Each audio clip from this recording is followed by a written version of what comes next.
Le barrage de la Renaissance en Éthiopie, le plus grand du continent africain, est quasiment terminé. 9 ans de construction et une dernière étape cruciale qui débute, le remplissage du réservoir.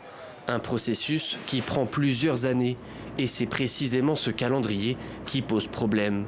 L'Égypte et le Soudan réclament qu'il soit lissé sur une dizaine d'années pour impacter le moins possible le débit du Nil.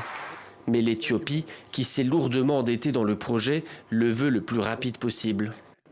L'Égypte et le Soudan ont établi un nouveau plan qui indique que le remplissage du réservoir devrait être retardé à une période de 12 à 21 ans. Cela est tout à fait inacceptable. Le gouvernement éthiopien a annoncé dans un communiqué le début du remplissage dans les 2 prochaines semaines. Pourtant, les négociations avec l'Égypte et le Soudan se poursuivent sous l'égide de l'Union africaine. L'accord n'a, semble-t-il, toujours pas été trouvé.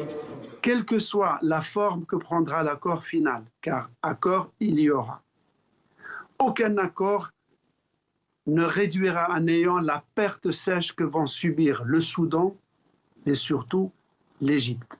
Chaque année, la population égyptienne augmente de 2 millions d'âmes et chaque année, le débit du Nil va baisser de 6,5 milliards de mètres cubes d'eau. L'Égypte considère le barrage comme une menace existentielle. Le pays a appelé la semaine dernière le Conseil de sécurité de l'ONU à intervenir. Une nouvelle réunion doit se tenir ce lundi.